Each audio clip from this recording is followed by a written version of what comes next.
It all began with what should have been a routine flight, one where passengers boarded expecting comfort, efficiency, and professionalism from the airline staff.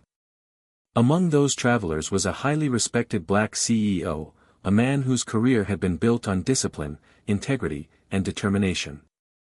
He carried himself with quiet confidence, dressed sharply, and held his ticket for a VIP seat, a privilege he had earned through both his professional stature and the cost he had paid for the ticket. He entered the plane with the same courtesy and calmness he extended to people in boardrooms, meetings, and conferences, never expecting that his identity would become the very reason he would face humiliation. As he approached his designated seat, there was no indication of trouble.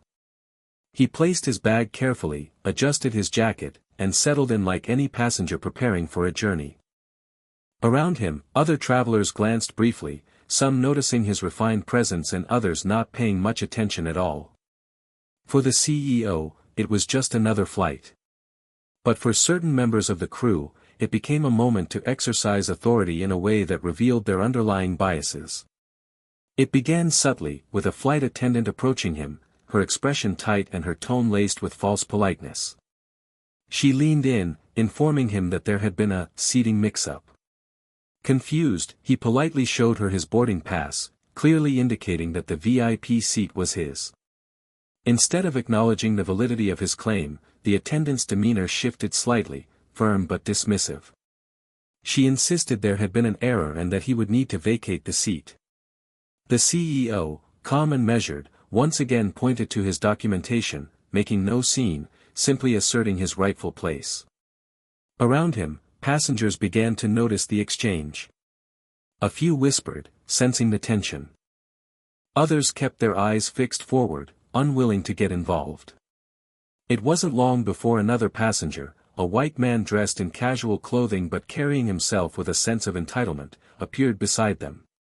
The attendant's attitude toward this new arrival was in stark contrast to how she had addressed the CEO. Her voice softened, her smile widened, and she quickly directed her attention to making the white passenger comfortable. The CEO stood there, momentarily suspended between anger and composure. He knew what had happened. Everyone who witnessed it knew what had happened. Yet the attendant spoke in clipped tones about company policy and necessary adjustments, words meant to mask the discrimination unfolding in plain sight. Passengers around them exchanged uneasy looks. Some were visibly uncomfortable, realizing that they were witnessing something deeply unfair. A few avoided eye contact, unwilling to challenge authority or disrupt their own peace. The CEO, however, felt the weight of the moment. He was not just being told to move from a seat, he was being told, without words, that his identity made him less worthy of the respect that his title, his accomplishments, and even his ticket had guaranteed. Every detail of that moment burned into his memory, the condescending tone of the attendant, the dismissive gestures, the way the white passenger smirked as if he had gained a prize, and the silence of those who chose not to speak. For the CEO, this was not just about a seat on a plane. It was about dignity. It was about the layers of discrimination that had followed him, sometimes openly and sometimes hidden behind polite smiles and official phrases, throughout his career and life. Here it was again, raw and unfiltered, in front of strangers who would go home that night with a story about what they had seen but never experienced themselves. The humiliation was not in being asked to move, it was in the refusal to acknowledge his rightful claim, the eagerness to prioritize someone else's comfort over his, and the quiet assumption that he would comply because of who he was. For a man who had spent years building companies, leading teams, and representing strength in boardrooms, it was a reminder that prejudice could still strip away respect in an instant. And in that cabin, filled with the murmurs of travelers and the quiet hum of the aircraft preparing for takeoff, the injustice of the situation became undeniable. In the face of humiliation, most people would have reacted with anger, frustration, or loud protest. The natural instinct when dignity is stripped away in public is to fight back immediately, to raise one's voice and make the injustice impossible to ignore.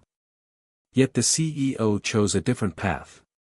His silence was not weakness but strength, a calculated restraint that spoke louder than any outburst could.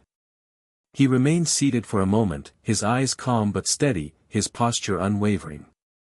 The attendants expected him to argue, to create a scene that would allow them to portray him as disruptive or unreasonable. Instead, he gave them nothing of the sort. The measure of a person's character is not revealed when everything is going well but when they are forced into a corner where pride and dignity are on the line. For the CEO, this was such a moment. He could feel the weight of every eye on him, some sympathetic, others indifferent, and a few curious to see how he would react. He breathed deeply, allowing the emotions that threatened to surge through him to settle. His silence was not surrender but discipline. Years of experience in hostile boardrooms, years of proving himself in environments where people doubted his worth, had taught him that the loudest statement sometimes comes in the form of quiet restraint. The flight attendant's gaze lingered, as though waiting for him to raise his voice. She seemed prepared to summon security, already imagining the justification she would give, that he had been unruly, that he had refused to comply. But the CEO denied her that opportunity. His calmness unsettled her because it revealed that he was in control of himself, even if she believed she had control of the situation. Passengers nearby shifted in their seats, whispering about the obvious unfairness, but even they were struck by the way he carried himself, not broken, not diminished, but composed and dignified. There is a power in silence, one that unsettles those who thrive on confrontation. By refusing to meet hostility with hostility, the CEO shifted the balance. He had been humiliated publicly, yes, but he denied the attendants the satisfaction of seeing him unravel. His silence was a quiet protest, a refusal to let them define him by the seat they took away.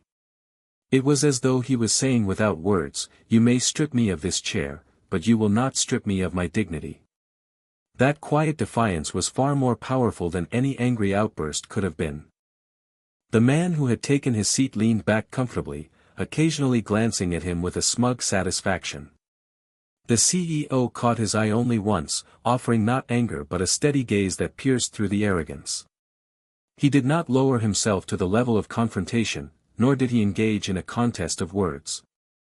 Instead, his silence carried an air of confidence that unsettled the other passenger, as if reminding him that the power of a man is not in the seat he occupies but in the respect he commands without even speaking. Inside, of course, the CEO wrestled with emotions. He was human, after all. Anger stirred, humiliation weighed heavily, and the sting of injustice pressed against his calm exterior.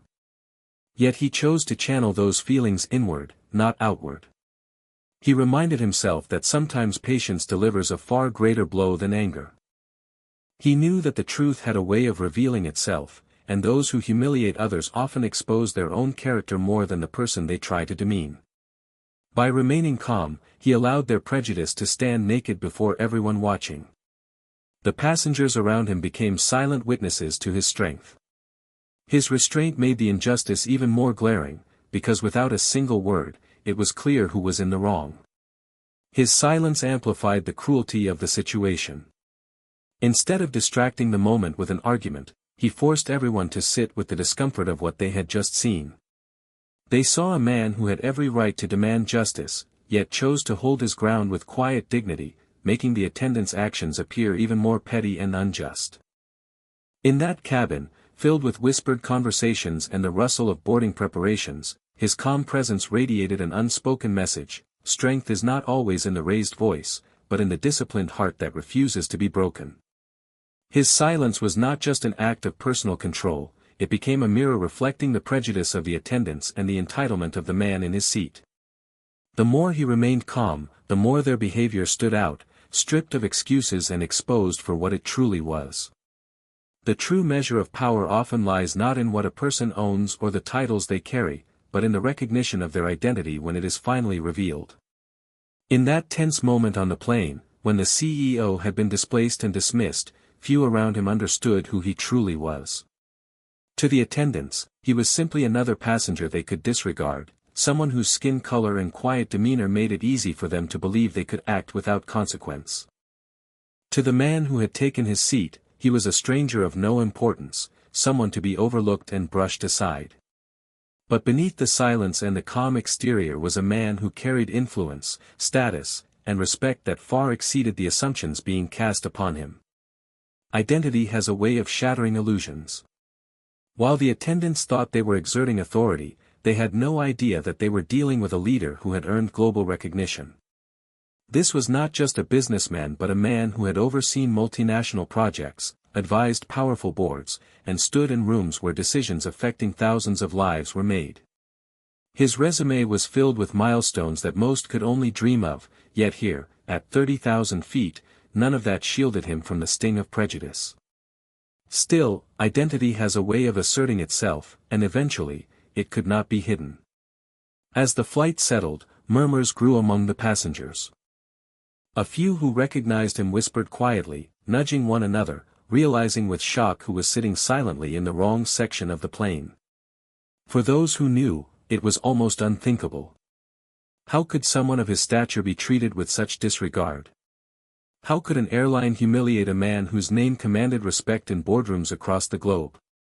The whispers carried, and soon, the attendants began to sense that something was not as simple as they had believed.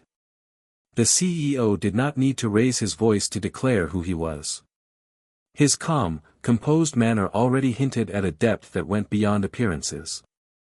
Identity, after all, does not always have to be announced, it carries itself with a presence that cannot be ignored. Yet when it became clear that the situation was not just a trivial inconvenience but a deliberate humiliation, the truth began to surface. Someone discreetly mentioned his name to a flight supervisor, and the reaction was instant. The calm confidence he had displayed all along suddenly had a context that others could not deny. For the attendants, the realization was staggering. In their attempt to reduce him to nothing more than a displaced passenger, they had underestimated the very man they were serving. His identity forced them to confront the reality of their actions. This was not simply about a mix-up or procedure, this was about a conscious choice to strip dignity from a man whose accomplishments far outweighed their assumptions. His identity became a mirror, reflecting back to them their prejudice and poor judgment.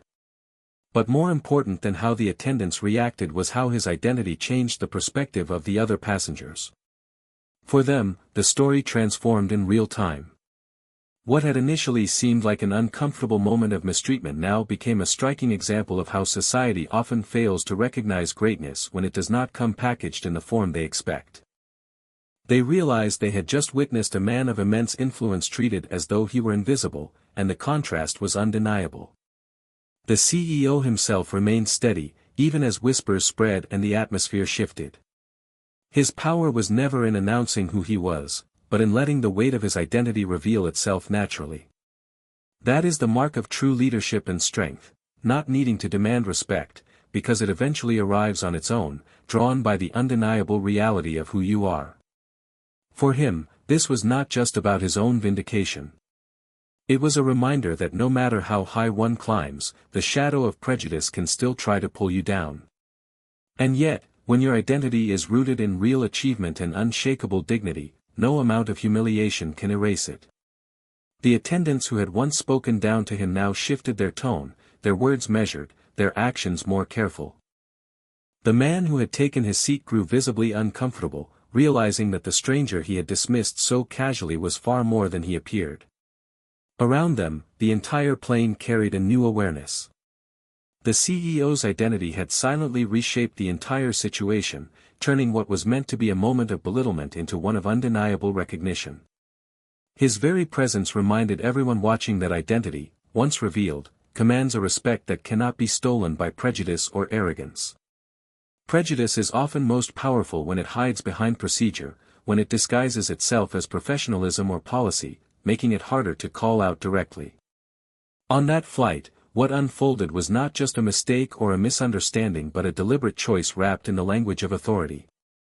The attendants used phrases like seating adjustments and company policy to cover their actions, but everyone watching could see the truth. It was not about logistics. It was about who they believed was deserving of that seat, and who was not.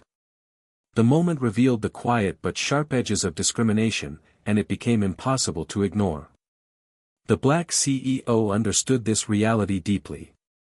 He had faced it before in boardrooms, in negotiations, in countless professional settings where assumptions were made about his competence, his authority, or his right to be in the room. Yet, on that flight, the prejudice was stripped of subtlety.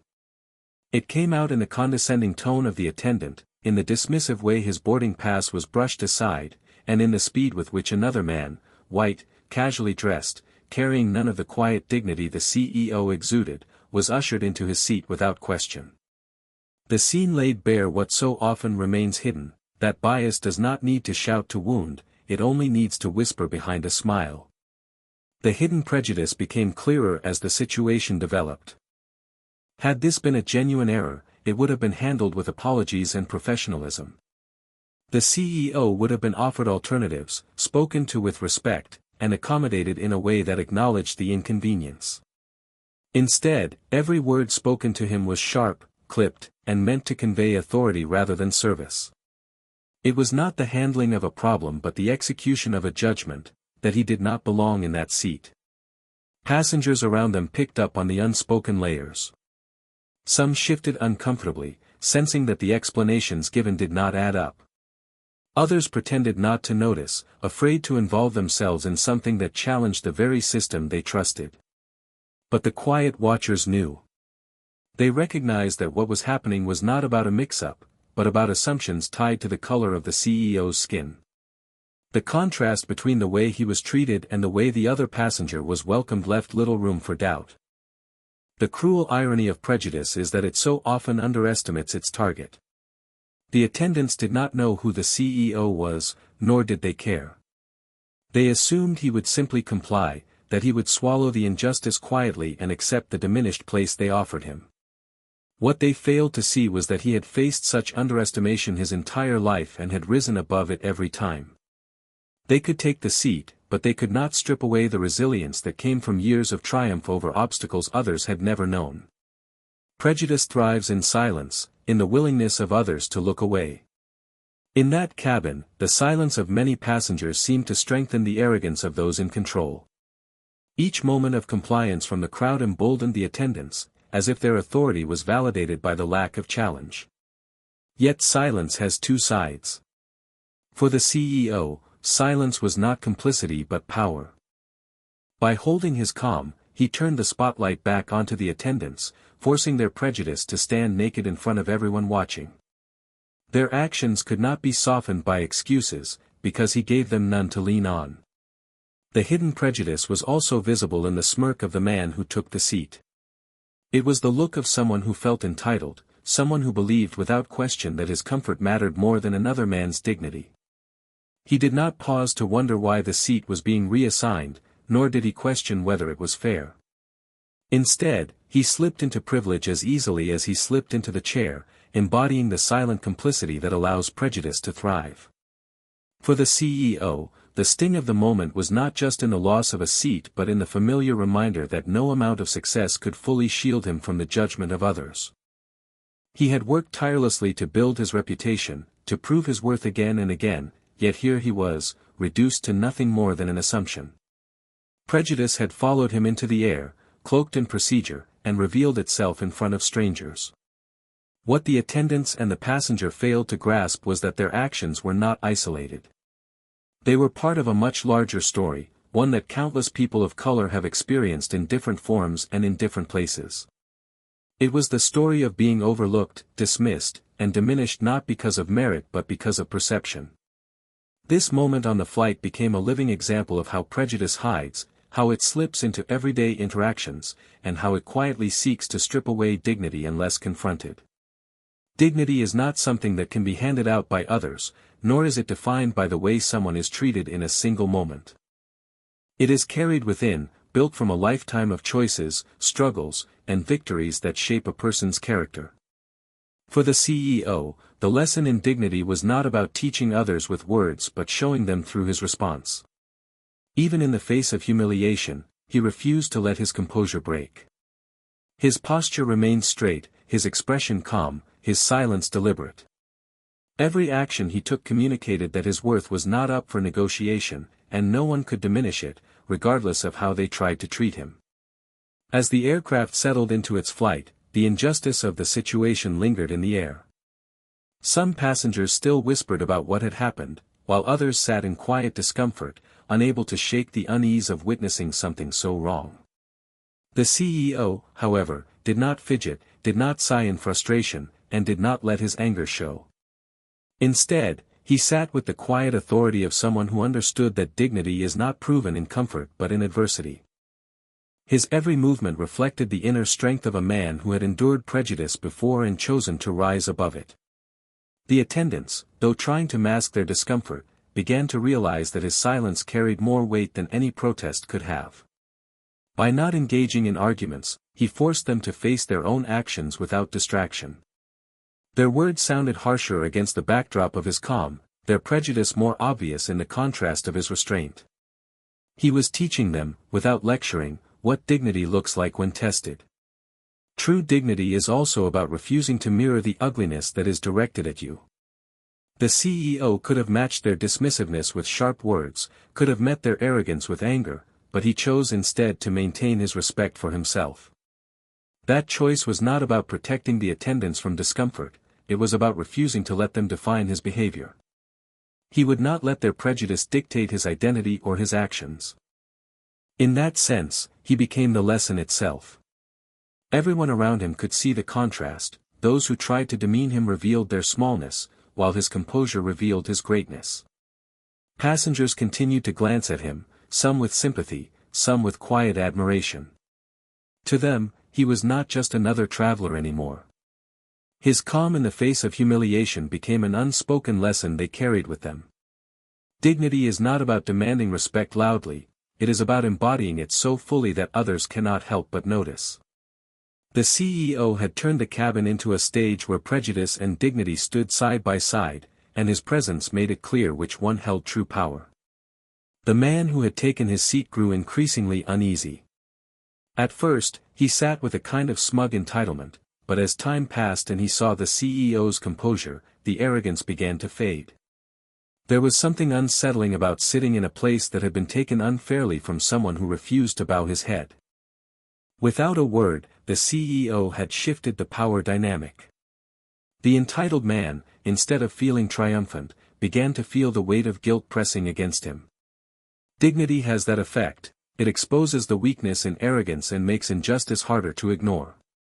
Even the attendants, who had initiated the humiliation, found themselves glancing toward him with hesitation. His silence left them with no defense. They could not justify their actions by labeling him as aggressive or disruptive. They had nothing to point to except their own choices. And so, in the presence of his calm dignity, their authority seemed fragile, their excuses shallow. His restraint made their prejudice undeniable, and though they tried to carry on with their duties, they could not escape the lesson unfolding before them. The CEO understood something that many forget: dignity is not about the seat you hold, the title you carry, or the way others treat you. It is about refusing to let others dictate your worth. By holding on to his composure, he demonstrated a strength that no one could take away from him. He turned humiliation into a lesson, not just for the attendants who mistreated him, but for every passenger who watched the injustice unfold. His calmness became a mirror, showing people the difference between true strength and false authority. What those on the plane witnessed was not a man defeated but a man who understood that dignity cannot be taken, only surrendered. And surrender was something he would never allow. Respect is a fragile currency, one that can be stolen in an instant by prejudice but also restored through the strength of how one responds. On that flight, when the CEO was stripped of his rightful seat, he had every reason to lash out, to fight, or to demand immediate justice. Yet his decision to respond with composure transformed the entire situation. What began as an act of disrespect evolved into a powerful demonstration of how dignity and patience can reclaim honor in ways louder than confrontation ever could. The very people who had dismissed him were forced, over time, to see him in a new light. The cabin remained heavy with the memory of what had happened. Passengers who had witnessed the humiliation could not shake the image of the CEO being told to move, his rightful claim ignored in favor of another man. Yet as the minutes passed, their perception of him shifted. They saw how he carried himself, not bitter, not defeated, but steady and calm. It was in that silence that respect began to form, not only from those who already recognized his stature but also from those who realized they were watching a man who refused to be defined by the way others treated him. The attendants, who initially believed they had exercised control over the situation, began to feel the weight of their actions. At first, they justified it with their rehearsed explanations of policy and procedure, but the longer the CEO remained composed, the weaker those excuses sounded. They expected defiance or hostility, something they could point to as disruptive behavior. Instead, they were confronted with calmness that made their prejudice visible to everyone else. Slowly, their own respect began to surface, not out of kindness, but out of recognition. They could not ignore the quiet authority of a man who bore himself like a leader, even in the face of humiliation. For the other passenger who had taken the seat, the transformation was even more profound. He began the flight with entitlement, believing he had won something by occupying a place that was never his to claim. But as time went on, his sense of victory dissolved into discomfort. The CEO's restraint became a silent reminder that real strength is not in seizing what is not yours but in holding your dignity when it is unfairly taken. The man shifted in his seat, unable to shake the awareness that he was sitting in comfort while another bore the humiliation meant for him. Respect, in that moment, was no longer with the one sitting in luxury but with the one who sat quietly displaced, yet carried himself with unshakable composure. Among the passengers, whispers spread more deliberately now. Some recognized him as a leader they had seen in headlines or conferences, while others simply felt the weight of his presence. The story was no longer just about a man moved from a seat, it became about the undeniable strength of character that commanded admiration even from strangers. Respect grew in that cabin not because the attendants granted it, but because the CEO's response made it impossible to withhold.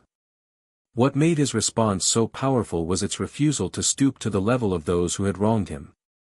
Disrespect is often met with disrespect, escalating into a battle that leaves both sides diminished. But the CEO understood that real victory comes when you force others to confront their actions without giving them the excuse of your anger. His calm turned the spotlight fully onto them, leaving no doubt about where the failure lay. In doing so, he reclaimed the respect that had been denied to him, not by demanding it but by embodying it so completely that others had no choice but to acknowledge it. Over the course of the flight, the tone shifted. Attendants who had once spoken to him dismissively now measured their words carefully, their movements tinged with unease. The man who had taken his seat avoided his gaze, unable to meet the quiet strength that seemed to surround him. And the passengers, once silent, now looked at him with a recognition that grew deeper with every passing minute. Disrespect had started the story, but the ending belonged to respect, a respect that he created, not through anger, but through dignity. The CEO's response became an unspoken lesson for everyone present. It showed that respect cannot truly be taken away when a person carries themselves with discipline and grace. Even when stripped of his seat, he was never stripped of his authority, his presence, or his worth. By choosing patience over rage, calm over chaos, he forced the situation to transform. Disrespect may have opened the door, but respect filled the room as the reality of who he was became undeniable. In the end, the humiliation designed to belittle him became the very stage on which his strength turned the narrative around, leaving everyone to see that respect always finds its way back to those who refuse